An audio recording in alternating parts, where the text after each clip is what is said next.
Priya Prakash, and I'm from Design for Social Change. And as a challenge, I put all the different big terms that Vegni was talking about. So I've got big data, little data, smarter cities and citizens as a challenge to see whether we can unpack some of this today.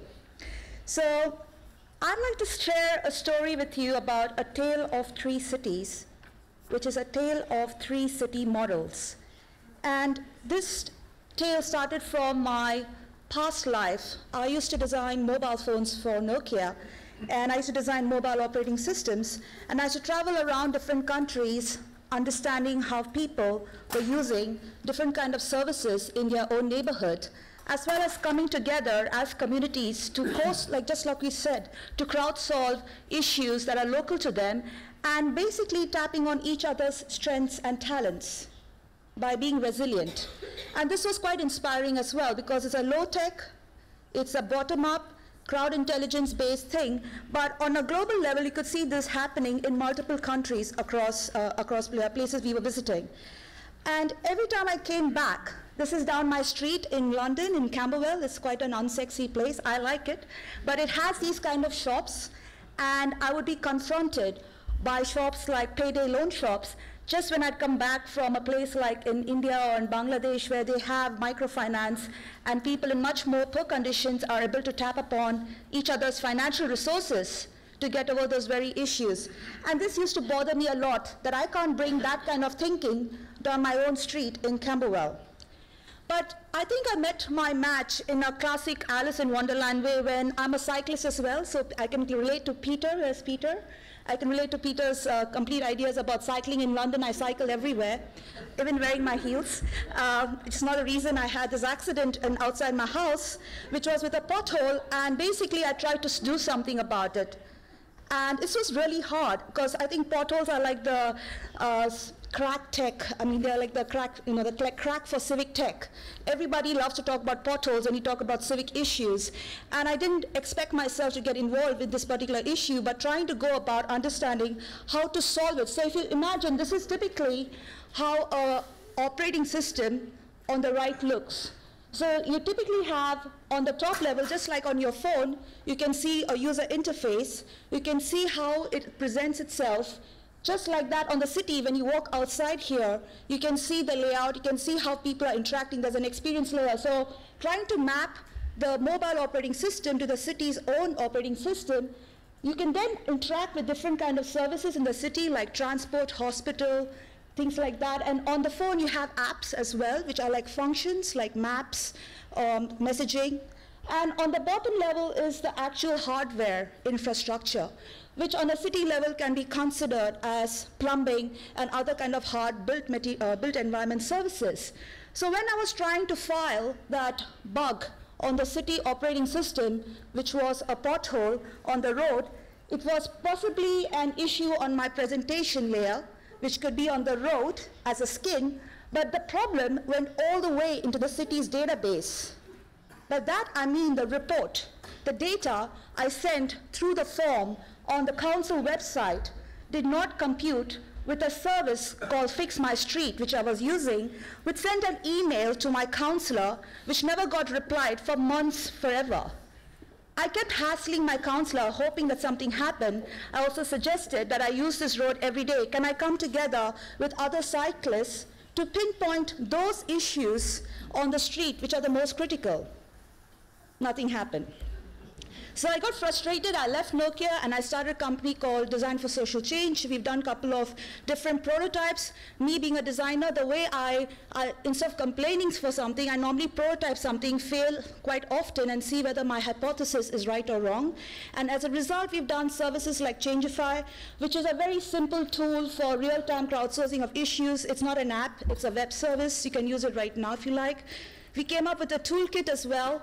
And again, I don't believe in digital only, so it's online and offline. We have citizen collabs where we work in neighborhoods, in the high street, with people to come up with different kind of workshops and places, ideas that they can use to solve things in their own local neighborhood. We have maker days because we really believe in democratizing tools. One thing which I don't like is that a lot of technology is not accessible for people who do not know coding, who do not know how to use Arduino.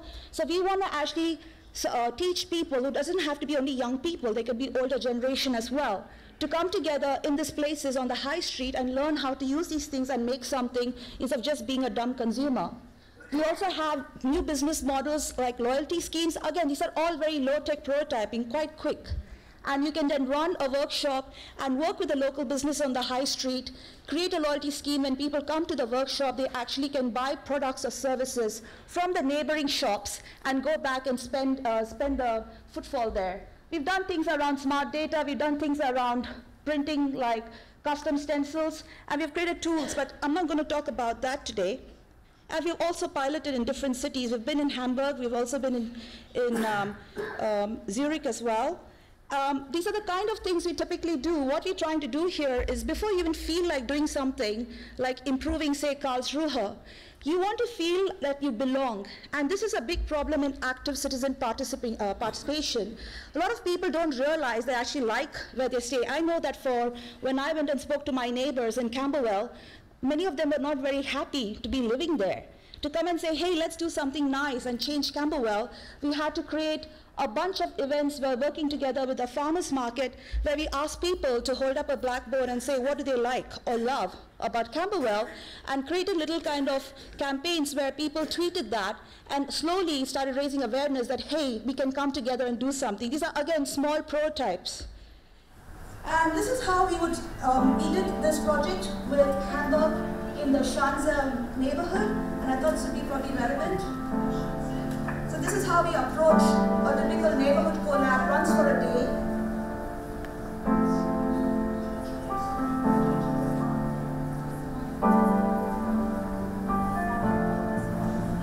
So we go for a walk in the neighborhood with local people, and it's nothing unusual. We just walk around. It's right here on the main street in the Schanzenviertel. It's called Scholterblatt. It's where many restaurants and shops are. It's very crowded. And it's very trendy at the moment. And we learn about issues facing the local people. This is like this, those promotions. Right now, we got this, we got this little fight. Business people, the new business people who are getting in. We have this, this fight for the space. New people want to get in, want to pay more, rents are rising, and business is not so easy anymore for those people who have been doing business here for a very long time.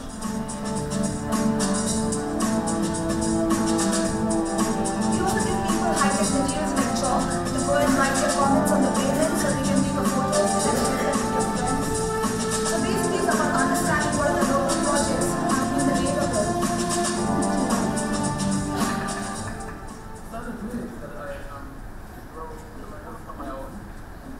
Is it loud or too loud or too soft? Oh, okay, sorry. Whenever tasting something like this is too before, loud. and then I realized it's illegal.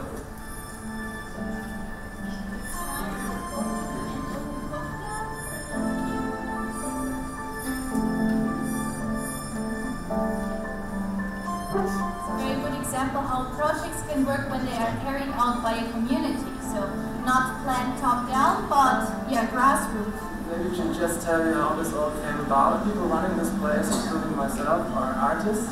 And we actually wanted to set up a gallery. So I'm going to just try and forward this a bit for saving time, but what we tend to do is then go around, come back to a place, and then create little projects by mapping it onto a map and coming up with ideas that they've observed, and present it to each other and present it to the local businesses in the end of a pitch day.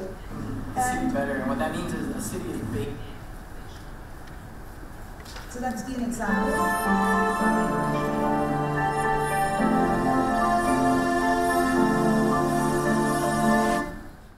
So the reason why I wanted to share some of that work was basically to give a background about the topic I'm going to now unpack, which is why do we want to think about how cities and citizens go about trying to transform their neighborhoods? So if you think about a city, how it wants to transform itself, it then typically starts creating these kind of different activities for planning.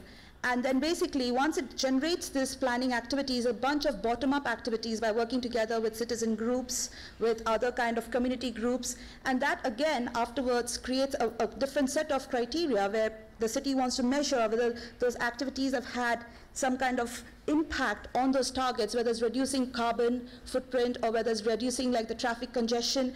So this is typically a kind of a basic process that most cities tend to go up with. And the problem with some of this stuff is that currently, if you look at the way the data is collected by cities, having interacted with the city council and myself filling up the form for the pothole, is the data that is lying on the city's own databases are centralized, and they're actually also historical. They're not real time. So if I had to solve that pothole problem, I filed it and was staying there for 2 months. After me, there were a lot of other people who could have also had those accidents, and that was just sitting in a database somewhere, even though that issue has been logged. And I think this is a problem because currently the cities are not capable of actually doing something about all this data that they have. It's called open data. They have a lot of data, but they don't know how to apply it in a real-time situation. At the same time, all the activities that many smart cities are trying to do is also generating data. And this creates a real-time data, bottom-up data situation where you have stuff coming from Twitter, from Facebook, from Instagram. And if you think your budgets are quite down and you're a councillor and you're trying to keep up with all these different things coming from citizens are very active, it's extremely hard for them to be able to manage this bottom-up data as well. And this creates a lot of noise and work. So I want to take this story through my experience of working in this project. So the first tale of the first city is a centralized city. So we've seen a lot about this. We've heard a lot today already about how mayors are putting the wrong things in the heart of smart cities by getting things like this, which is, having the Crystal. I don't know if you've been to London, the Siemens Crystal building, and I'll leave that opinion later for the discussion, but it's quite an expensive building, and it's a kind of example of what a smart building should be. And we've heard a lot about the Rio Control Center, which costs 14 million. And closer to also these other things about the backlash from smart meters, or closer to home, where my Prime Minister was thinking of having 100 smart cities and giving all the citizens, who are part of some private smart cities, their own identity card, which they could pretty much log in and see where they're going and what services they're accessing across different smart cities. And this is seen as convenience and being efficient without any understanding about freedom or privacy, and that's quite a scary thing. So for me, it feels a bit like, do you remember this guy? It was extremely useful, wasn't he? It was super irritating, and luckily Microsoft killed him in 2007. And this is exactly what's going to happen to some of our smart city services, is we're going to have these helpful agents throughout the system trying to tell us how to be more efficient, more productive, and actually be really annoying. And unfortunately, we didn't know how to get rid of them like we used to do on the old Microsoft Word. So the second story, this is another one where we think, okay, let's get decentralized. And this is a story from Britain when we had the Localism Act. So the British government in 2010 thought it was time to disperse more power widely in Britain by allowing communities to come together and create their own neighborhood plans and put that forward to the council to be considered of a new kind of area map. And this is my experience because I was really trying to understand how this works locally in my own neighborhood. I live in Camberwell. I wasn't part of the Elephant Castle neighborhood planning group, and it is really dire. It's extremely boring. You have to go to places and spend hour after hour. I mean, somebody has to really pay you money to be in some of these meetings, even if you're interested. You just don't have the time as a busy person, even if you're invested in this idea that you want to do something in your neighborhood. Unfortunately, when they did a study of how many groups are actually coming together to do the neighborhood plans, it's very dismal. It was seen that out of 640 wards, only one neighborhood, that too in the rich neighborhood of Kensington, managed to get their plans adopted. So this is a really sad story. And we can talk a lot about what those issues are. And we can also consider that if you think about large corporations and see how they're set up as well, we can look at how these networks, ultimately things are connected. And this is what I want you all to think about. How are different kind of networks actually connected to each other? So the final one is this most popular distributed bottom-up model, which you think about the Arab Spring, the Occupy movement, even guerrilla gardening. Everybody loves this. It always warms our heart. Look, I know my friend who's a guerrilla gardener. It's all bottom-up.